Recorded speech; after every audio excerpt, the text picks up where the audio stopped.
Hi guys, ഇന്ന് ഞാൻ ഈ വീഡിയോ ഉണ്ടല്ലോ ഭയങ്കര ഡിസപ്പോയിൻമെൻറ്റിലാണ് ഇത് ചെയ്യുന്നത്. അഗൈൻ നമ്മുടെ കേരളത്തിൽ ഒരു പെൺകുട്ടിയും കൂടെ സൂയിസൈഡ് ചെയ്തു. She committed suicide. ആ കുട്ടിയുടെ ജീവിതം മതിയാക്കി 19ാമത്തെ വയസ്സിൽ നിന്ന് ഈ ലോകത്തിൽ നിന്ന് പോയി. 19 വയസ്സേ ഉണ്ടായിരുന്നുള്ളൂ. ആ കുട്ടിയുടെ കല്യാണം കഴിഞ്ഞിട്ട് may be I don't know, nearly ഇപ്പം തന്നെയാണ് കല്യാണം കഴിച്ചത്. 18-19 ഇയേഴ്സിനുള്ളിലാണ് ആ കുട്ടീനെ കല്യാണം കഴിച്ചത്. അവളുടെ കളറ് അല്ലെങ്കിൽ അവൾക്ക് ഇംഗ്ലീഷ് അറിയില്ല എന്നുള്ള കാര്യം ഇയാൾ കല്യാണം കഴിക്കുന്നതിന് മുമ്പ് അറിഞ്ഞില്ലേ? ഓബിയസ്ലി ഫോട്ടോ കണ്ടിട്ടുണ്ടാവും, അല്ലെങ്കിൽ കണ്ടിട്ടുണ്ടാവും, മിണ്ടിയിട്ടുണ്ടാവും. ഈ കാലത്ത് ഒരു മാരേജ് ഫിക്സ് ചെയ്ത് കഴിഞ്ഞാൽ ഓബ്വിയസ്ലി നമ്പേഴ്സ് എക്സ്ചേഞ്ച് ചെയ്യും, നമ്മൾ പുറത്തുനിന്ന് കാണുകയും ഒക്കെ ചെയ്യും. എന്നിട്ട് ആ പുള്ളിക്ക് അറിയില്ലായിരുന്നു. ഓക്കെ, 1ാം പ്രതി അയാൾ തന്നെ. അയാൾക്ക് നല്ല രീതിയിലുള്ള പണിഷ്മെൻറ്റ് എന്തായാലും കിട്ടണം. 2ാം പ്രതി ആ കുട്ടിയുടെ അച്ഛനും അമ്മയല്ലേ. ഇപ്പം അവരിന്ന് വിഷമിക്കുന്നുണ്ടല്ലോ. എന്തിനാണ് ആ കുട്ടീനെ 18-19 വയസ്സിൽ കല്യാണം കഴിപ്പിച്ച് വിട്ടത്? 18-19 വയസ്സ് കല്യാണം കഴിപ്പിക്കേണ്ട പ്രായമാണോ? ആണോ? എനിക്കറിയില്ല. Because as for me it's very wrong.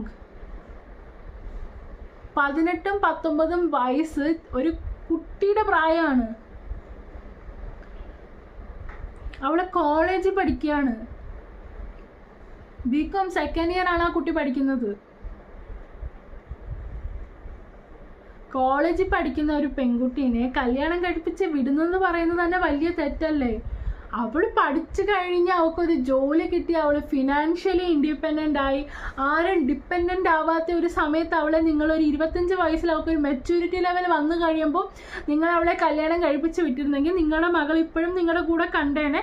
25ാമത്തെ വയസ്സ് അല്ലെങ്കിൽ 26ാമത്തെ വയസ്സിൽ അവൾക്ക് ഈ ഒരു പ്രശ്നം ഉണ്ടായിരുന്നെങ്കിൽ അവൾ ഒരിക്കലും സൂയിസൈഡ് ചെയ്യില്ലായിരുന്നു. അവൾ നേരിട്ട് അവൾ ഓവർകം ചെയ്ത് അവൾ അങ്ങനെ ഒരു പ്രശ്നത്തിൽ നിന്ന് അവൾ ഇറങ്ങി വന്നേനെ ആ ജീവിതത്തിൽ നിന്ന്. എന്നിട്ട് നിങ്ങളുടെ കൂടെ വന്ന് അന്തസ്സായിട്ട് ജീവിച്ചേനെ, അല്ലെങ്കിൽ അവൾ ഒറ്റയ്ക്കെങ്കിലും ഇൻഡിപെൻഡൻ്റ് ആയിട്ട് ജീവിച്ചേനെ. ഇപ്പം ഇരുന്ന് കരഞ്ഞിട്ട് എന്താ കാര്യം? എന്തിനാണ് നിങ്ങൾ മക്കളെ 18-19 വയസ്സിൽ കല്യാണം കഴിപ്പിച്ച് വിടുന്നത്? ഫസ്റ്റ് ഓഫ് ഓൾ എനിക്കറിയില്ല. ഫോർ എക്സാമ്പിൾ, ഞാൻ 25ാമത്തെ വയസ്സിൽ കല്യാണം കഴിച്ച ഒരാളാണ്. എനിക്ക് അത്യാവശ്യം തടിയുള്ള ഒരാളാണ്. ഇപ്പം എന്നെ ആരെങ്കിലും എൻ്റെ തടീനെ കുറിച്ച് കളിയാക്കി പറഞ്ഞാൽ ഐ ക്യാൻ റിയാക്ട്. എനിക്കത് തിരിച്ചു പറയാനും അതെനിക്ക് ഇവിടെ എടുക്കാം, എൻ്റെ ഹാർട്ടിലേക്ക് എടുക്കാതിരിക്കാനും എനിക്കറിയാം. പക്ഷെ ഞാനൊരു 18-19 വയസ്സായിരുന്ന സമയത്ത് അതെനിക്ക് ഭയങ്കര ബുദ്ധിമുട്ട്. I was in depression, I was in stress, I did so many things. എന്തുകൊണ്ട്? Because I did not have that maturity to think that people will talk shit and they will unnecessarily interfere into your life. പക്ഷെ ഇപ്പം എനിക്കറിയാം, ആരും നിന്നെ judge ചെയ്യാൻ ആവശ്യമില്ല. nobody has a right to judge you unless and until you are happy and comfortable with yourself and you're healthy too. എൻ്റെ സറൗണ്ടിങ്സിൽ തന്നെ, means എൻ്റെ നാട്ടിലാവട്ടെ, എൻ്റെ ഫ്രണ്ട്സ് ആവട്ടെ, എൻ്റെ ഫാമിലിയിലാവട്ടെ, ഞാൻ കണ്ടിട്ടുണ്ട് 18-19-20 വയസ്സിൽ കല്യാണം കഴിച്ച് ഒരാൾ പോലും ഹാപ്പി ആയിട്ട് ഇപ്പോൾ ജീവിക്കുന്നില്ല. ഈതർ മേ ബി അവർ തന്നെ ഇറങ്ങിപ്പോയി സ്വന്തമായിട്ട് കല്യാണം കഴിക്കുന്നു. മീൻസ് അവർ 18-19 വയസ്സാകുമ്പോൾ തന്നെ വീട്ടിൽ നിന്ന് ഇറങ്ങി ഓടിപ്പോവുക, എന്നിട്ട് കല്യാണം കഴിക്കുക, എന്നിട്ട് ലൈഫ് അവസാനം പോയി തീർന്നു. ഒരു 2 വർഷം കഴിയുമ്പോഴത്തേക്ക് ആ ഒരു എന്താ പറയുന്നത്, ആ ഒരു ഫാൻറ്റസി വേൾഡിൽ നിന്ന് അവർ പുറത്ത് വരും, റിയാലിറ്റിയിലേക്ക് വരും. അപ്പോഴത്തേക്ക് അവർക്ക് മനസ്സിലാവും ഇതല്ല ലൈഫ്, ഇതല്ല, ഇങ്ങനെ നമുക്ക് ജീവിക്കേണ്ട ആവശ്യമില്ല, ഇങ്ങനെയല്ല നമ്മൾ യഥാർത്ഥത്തിൽ ലൈഫ് ജീവിക്കേണ്ടതെന്ന് മനസ്സിലാവും. അപ്പോഴത്തേക്ക് ഒരു കുട്ടിയാവും, ഒന്നും ചെയ്യാൻ പറ്റില്ല, തിരിച്ചു വരും. പോയില്ലേ ലൈഫ്? എഡ്യൂക്കേഷൻ പോയി, ജോലി കിട്ടാനുള്ള ഓപ്പർച്യൂണിറ്റീസ് പോയി. എന്തൊക്കെയാണ് നഷ്ടപ്പെടുന്നത്? അല്ലാണ്ട് എല്ലാ കുട്ടികളും 25 വയസ്സിൽ കല്യാണം കഴിക്കാൻ ഞാൻ ഗവൺമെൻറ്റിനോട് കൂടി റിക്വസ്റ്റ് ചെയ്യാണ്. 25 വയസ്സ് പെൺകുട്ടികൾക്കും 28 വയസ്സ് ആൺകുട്ടികൾക്കും മാരേജ് ഏജ് ആക്ക് കറക്റ്റായിട്ട്. 25 is also not a very good age. അതും ഏർലി ആണെന്ന് ഞാൻ പറയുള്ളൂ. പക്ഷെ എന്നാലും 25 is ബിക്കോസ് നമ്മളുടെ ബോഡി എല്ലാം വെച്ചിട്ട് കൺസിഡർ ചെയ്താൽ before 30 we should give birth to the first baby, അങ്ങനെയൊക്കെ ആണല്ലോ. എന്തായാലും 25 years is a decent age എന്നാണ് എനിക്ക് തോന്നുന്നത്. Let the girls grow. അവർ ഇൻഡിപെൻഡൻ്റ് ആയിട്ട് അവർ പറക്കാൻ വിട്. നമ്മൾ എന്താ പറയുക, നമ്മൾ 18-19 ഇയേഴ്സിലാണ് നമ്മൾ ഈ ലോകത്തേക്ക് നമ്മൾ എന്താ പറയുക പുതിയതായിട്ട് ഇൻട്രൊഡ്യൂസ് ആയ പോലെയാണ്. ഇപ്പം എനിക്ക് 18, 17, 19 വയസ്സിൽ എന്താണ് ശരി എന്താണ് തെറ്റെന്ന് തിരിച്ചറിയാനുള്ള ബോധം പോലും ഇല്ലായിരുന്നു. ഈ വേൾഡ് എനിക്കപ്പോൾ പുതിയതായിരുന്നു, ന്യൂ ആണ്. ഞാൻ എൻ്റെ സ്കൂളിൽ നിന്ന് ഒരു സെറ്റ് ഓഫ് സറൗണ്ടിങ്സ്, ഇത് നമ്മൾ വേറൊരു ലോകത്തേക്ക് വരുവാണ്. സ്കൂളെന്ന് പറയുന്നത് നമുക്ക് ഒരുപാട് എന്താ പറയുക ഫ്രണ്ട്സ്, നമുക്ക് ആ ഒരു മൈൻഡ് പഠിക്കണം, എക്സാംസ്, അത് കഴിഞ്ഞിട്ട് സ്കൂളിൽ നിന്ന് കോളേജിലേക്ക് വരുമ്പോൾ ഫ്രണ്ട്സ്, കുറച്ച് അടിച്ചുപൊളി ലൈഫ്, ഇതൊക്കെ ആകുമ്പോഴത്തേനും നമ്മൾ വേറെ വി ഷുഡ് അണ്ടർസ്റ്റാൻഡ് ദാറ്റ്. അത് നമുക്ക് മനസ്സിലാവാൻ കുറച്ച് സമയമെടുക്കും. നമ്മൾ നമ്മുടെ ലൈഫിൽ ഓരോ മൂമെൻറ്റ് എൻജോയ് ചെയ്യാൻ വേണ്ടുന്നത്. എന്നിട്ട് നമ്മൾ അതെല്ലാം മനസ്സിലാക്കി അത് കഴിഞ്ഞ് നമ്മൾ എഡ്യൂക്കേഷൻ കഴിഞ്ഞ് നമ്മളൊരു ജോലിയിലേക്ക് പോകുമ്പോൾ അവിടെയും നമ്മൾ പുതിയൊരു ലൈഫിലേക്ക് എൻ്റർ ആവുക. ഒരുപാട് ഡിഫറെൻറ്റ് തോട്ട് പ്രോസസ്സ് ഉള്ള ഒരുപാട് ഡിഫറെൻറ്റ് ആൾക്കാരെ കാണും. നമ്മൾ ഒരുപാട് കാര്യങ്ങൾ നമ്മളെ ലൈഫിൽ ഫേസ് ചെയ്യും. May be we will go into a relationship, that relationship may be toxic, അല്ലെങ്കിൽ നല്ലൊരു റിലേഷൻഷിപ്പിലേക്ക് പോകും, അല്ലെങ്കിൽ അത് കണ്ടിന്യൂ ആവും. നിങ്ങളൊരു 18-19 വയസ്സിൽ നിങ്ങൾ സ്നേഹിക്കേണ്ട പ്രേമിക്കേണ്ട എന്നൊന്നുമല്ല പറയാം. ആ സമയത്ത് പ്രേമിച്ചോ സ്നേഹിച്ചോ, പക്ഷേ 25 വയസ്സിൽ കല്യാണം കഴിക്കാവൂ. അപ്പോഴത്തേക്ക് നിങ്ങൾക്ക് നിങ്ങൾ സ്നേഹിക്കുന്ന ആൾ, നിങ്ങളുടെ പാർട്ട്ണറെ നല്ല രീതിയിൽ മനസ്സിലാക്കാനുള്ളൊരു ടൈം സ്പാൻ കിട്ടത്തില്ലേ? ഞാനും എന്താണ് 21 ഇയറിൽ എന്തോ ആണ് ഞങ്ങളും റിലേഷൻഷിപ്പിലായത്. കറക്റ്റ് 4 ഇയേഴ്സ് കഴിഞ്ഞ് ഞങ്ങൾ മാരേജ് ചെയ്തു. ഇപ്പോൾ 4 ഇയേഴ്സ് നമ്മൾ 4 ഇയേഴ്സായി മാരേജ് ആയിട്ട്, ഇപ്പോൾ 8 ഇയേഴ്സായി. ടച്ചൂടെ എനിക്ക് നല്ലൊരു ഹസ്ബൻഡ്, ബിക്കോസ് പുള്ളിക്ക് അറിയാം എന്നെ നല്ല രീതിയിൽ മനസ്സിലാക്കാറുണ്ട്. He helps me out, he shares my responsibilities, he always supports me. നമുക്ക് നമ്മളുടെ പാർട്ട്ണർ എന്ന് പറയുന്നത് എപ്പോഴും നമുക്ക് എന്താ പറയുക, നമുക്കൊരു പ്രശ്നം വരുമ്പോൾ നമ്മുടെ പാർട്ട്ണറിനോടായിരിക്കണം പറയേണ്ടത്. ആ ഒരു രീതി നമ്മളൊരു ബെസ്റ്റ് ഫ്രണ്ട് ആയിരിക്കണം നമ്മളുടെ പാർട്ട്ണർ. എനിക്ക് എന്തൊരു പ്രശ്നം വന്നാലും, അല്ലെങ്കിൽ ഫോർ എക്സാമ്പിൾ ഞാൻ വണ്ടിയൊക്കെ ഓടിച്ചു പോകുമ്പോൾ ഞാൻ ആക്സിഡൻ്റ് എന്ത് പറ്റിയാലും ഞാൻ ആദ്യം എൻ്റെ ഹസ്ബൻഡിനെ വിളിക്കുന്നത്. എന്നിട്ട് ഞാൻ പറയാം, അയ്യോ എനിക്കിങ്ങനെ ആയി അങ്ങനെ ആയിന്ന്. അപ്പോൾ പുള്ളി ഒന്ന് കാം ഡൗൺ ചെയ്യുമ്പോഴത്തേക്ക് എനിക്കത് മതി. That's enough, that is more than enough for me. കാരണം പുള്ളിക്കും എനിക്കുള്ള ഒരു അണ്ടർസ്റ്റാൻഡിങ് അങ്ങനെയാണ്. പുള്ളി ആദ്യം നമ്മൾ കല്യാണ സമയത്ത് ഞാൻ ഇവിടെയും പുള്ളി അവിടെയായിരുന്നു, കേരളത്തിലും ഞാൻ ബാംഗ്ലൂരിലുമായിരുന്നു. So first thing he told me that whatever it is, you should not leave your job. നീ ജോലി വിട്ടിട്ടൊന്നും ഇവിടെ വന്ന് നിൽക്കേണ്ട ആവശ്യമില്ല. He came out here. പുള്ളി ഇങ്ങോട്ട് വന്നു, പുള്ളിക്ക് ഇവിടെ നല്ലൊരു ജോലി കിട്ടി. ഓൾവേസ് ഗേൾസ് സാക്രിഫൈസ് ചെയ്യേണ്ട ആവശ്യമില്ല. Men's can also sacrifice. ശരിക്കും നല്ല സങ്കടമായി ഇത് കേട്ടപ്പോൾ. എത്രാമത്തെ പേരാണിത്? സ്റ്റിൽ നമ്മളെ നാട്ടിൽ ഇപ്പോഴും ഇങ്ങനെയൊക്കെ ചിന്തിക്കുന്ന ആൾക്കാരുണ്ടെന്ന് അറിയുമ്പോഴത്തേനും എനിക്ക് ഭയങ്കര സങ്കടമാണ്. മോസ്റ്റ് ലിറ്ററസി റേറ്റ് ഉള്ള ഒരു സ്റ്റേറ്റ് ആണ് കേരളം. എന്നിട്ടും അവരുടെ ചിന്താഗതി ഇങ്ങനെയാണെങ്കിൽ what is the use of education? I think proper education is missing. അതായിരിക്കും. If they would have got a proper education, I don't think ഇങ്ങനെയൊക്കെ ചിന്തിക്കും എന്നുള്ളത്.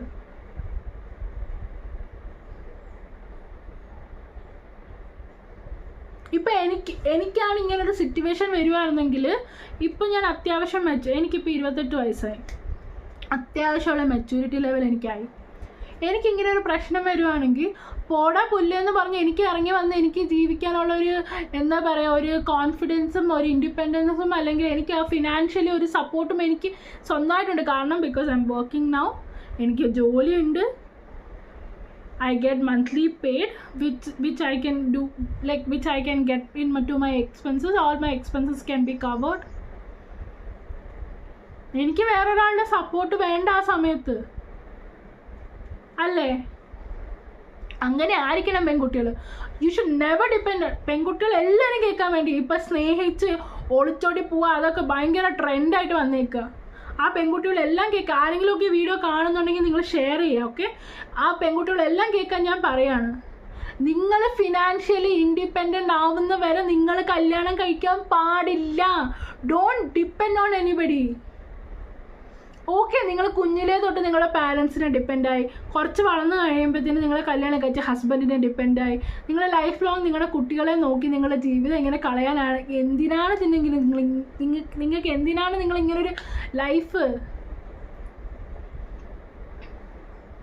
നിങ്ങൾക്ക് ആഗ്രഹങ്ങളും നിങ്ങളുടെ സ്വപ്നങ്ങളും ഒക്കെ നിങ്ങൾ എങ്ങനെയായാലും നിങ്ങളത് സാധിച്ചെടുക്കണം. Life can give you a chance. You should utilize it always. May be parents നമ്മളെ ഫോഴ്സ് ചെയ്യുമായിരിക്കും. നിങ്ങൾ ഇത്ര പ്രായമായില്ലേ, കെട്ട ആൾക്കാർ എന്ത് പറയും? പറ്റില്ല. നിങ്ങളുടെ സമ്മതം ഇല്ലാതൊന്നും നിങ്ങളെ ബലം പ്രയോഗിച്ചൊന്നും കല്യാണം കഴിപ്പിക്കാൻ പറ്റില്ലല്ലോ. സീ ഗൈസ്, ഞാനൊരു കാര്യം പറയാം. ഈ 18-19 ഇയേഴ്സിൽ നമുക്ക് അങ്ങോട്ടും ഇങ്ങോട്ടും ലവ് തോന്നുന്നത്, അല്ലെങ്കിൽ ഇപ്പം നിങ്ങൾ ഒളിച്ചോടി, because you are into a relationship, നിങ്ങൾക്ക് ഒളിച്ചോടി പോകാനുള്ള പ്ലാൻ, അതൊരു ഫാൻറ്റസിയാണ് ഗൈസ്. ഒരു 2 ഇയേഴ്സ് കഴിഞ്ഞാൽ ഫാൻറ്റസി തീരും. പിന്നെ നിങ്ങൾ റിയാലിറ്റിയിലേക്ക് വരും. റിയാലിറ്റിയിലേക്ക് വരുമ്പോൾ നിങ്ങൾ ആ 2 ഇയേഴ്സ് കൊണ്ട് നഷ്ടപ്പെടുത്തിയേക്കുന്ന ഒരുപാട് കാര്യങ്ങളുണ്ടാവും. നിങ്ങളുടെ ഡ്രീം, നിങ്ങളുടെ എയിം, നിങ്ങളുടെ ഡിപ്പെൻസ് എല്ലാമാണ് നിങ്ങൾ നഷ്ടപ്പെടുത്തുന്നത്.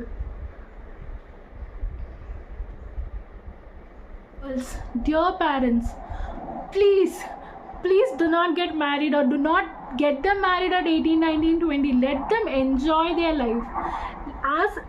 Give them the freedom to fly. Let them be independent. Let them not depend on anybody. ആരും ഡിപ്പെൻഡ് ആവാതെ അവർ നല്ല രീതിയിൽ ജീവിച്ച് പോയിക്കോട്ടെ. Let them share everything.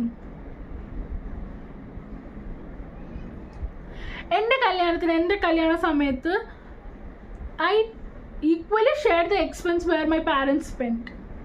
That's because I worked. എനിക്ക് അവരെ ഹെൽപ്പ് ചെയ്യാൻ പറ്റി.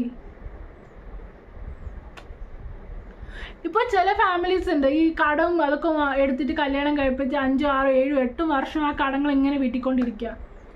എനിക്ക് തോന്നുന്നു നമുക്ക് ഉണ്ടായിരുന്നു, നമ്മളും ഒരുപാട് അങ്ങനെ എന്താ പറയുക, സേവിങ്സ് ഒന്നും ചെയ്യാത്ത ആൾക്കാർ തന്നെയായിരുന്നു. സേവിങ്സ് ഒന്നും ഇല്ലാത്ത ആൾക്കാരായിരുന്നു കല്യാണം I took loan from my organization or from the bank and all. My mother, she arranged money, my father arranged money, everyone together took the expense. So നമുക്കൊരു 1 വർഷം 2 വർഷത്തിനുള്ളിൽ നമുക്കെല്ലാം സോർട്ട് ഔട്ട് ആയി.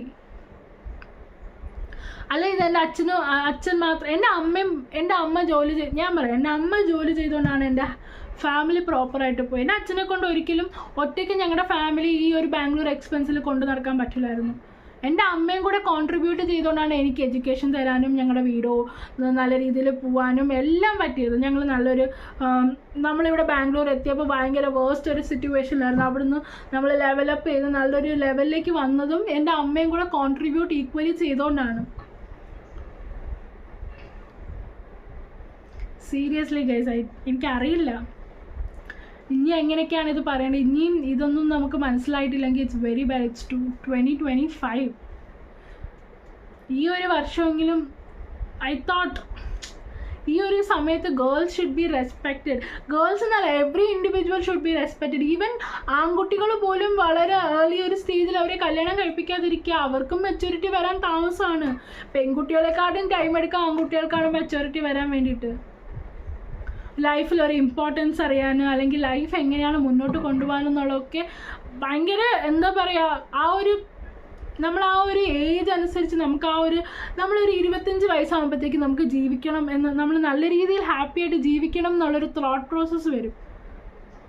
ആ സമയത്ത് കല്യാണം കഴിച്ചാലാണ് നമുക്ക് നമ്മുടെ പാർട്ട്ണറിനെ മനസ്സിലാക്കി അവരുടെ കൂടെ നല്ല രീതിയിൽ ജീവിക്കാൻ പറ്റുക. നിങ്ങൾ 18 വയസ്സിലോ 19 വയസ്സിലോ റിലേഷൻഷിപ്പിലായിക്കോ, no problem. Let your relationship grow along with you. അപ്പം നിങ്ങൾക്ക് നിങ്ങളുടെ ഓപ്പോസിറ്റ് നിൽക്കുന്ന ഒരാളെ മനസ്സിലാക്കാനും അവരുടെ ക്യാരക്ടർ മനസ്സിലാക്കാനും അവരെങ്ങനെയാണെന്ന് മനസ്സിലാക്കാനും ഉള്ളൊരു ടൈം പീരീഡും കൂടെയാണ്. ഐ ഹാവ് സീൻ സ്കൂള് തൊട്ട് ഒരുമിച്ച് പഠിച്ച് വളർന്ന് ഇഷ്ടപ്പെട്ട് കല്യാണം കഴിച്ചു 18-19 വയസ്സാകുമ്പോൾ, എന്നിട്ട് ഒരു 22 വയസ്സായപ്പോഴത്തേനും അവർ രണ്ട് വഴിക്ക് അടിച്ചു പിരിഞ്ഞു പോയി. ഒരു കുട്ടിയുണ്ട്. ആ കുട്ടിയുടെ ജീവിതം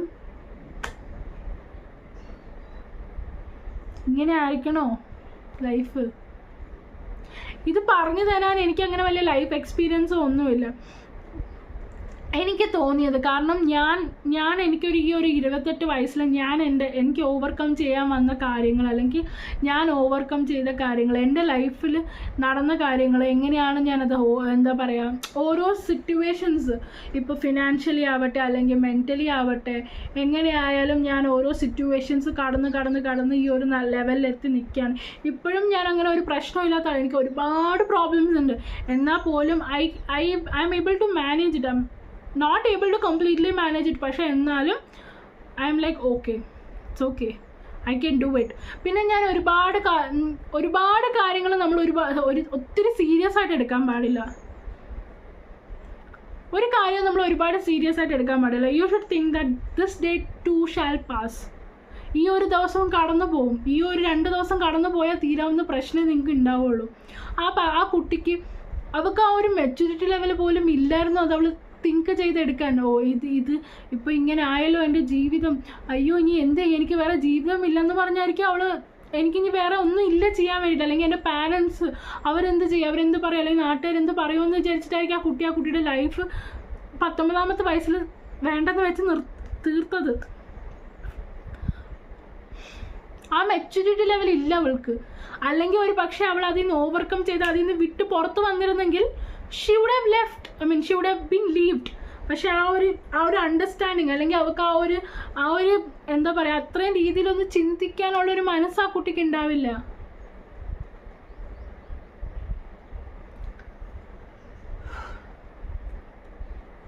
so life is very very very very difficult. We should the decisions we are taking. Life ഭയങ്കര ബുദ്ധിമുട്ടാണ് മുന്നോട്ട് കൊണ്ടുപോകാൻ. നമ്മളത് സൂക്ഷിച്ചും കണ്ടും നോക്കിയും വേണം ഓരോ തീരുമാനങ്ങളും നമ്മുടെ ലൈഫിലെടുക്കാൻ.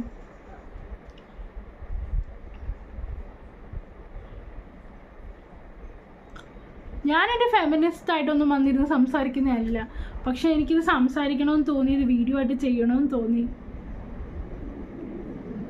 അപ്പം അത്രേ ഉള്ളൂ ഗൈസ്. ബൈ.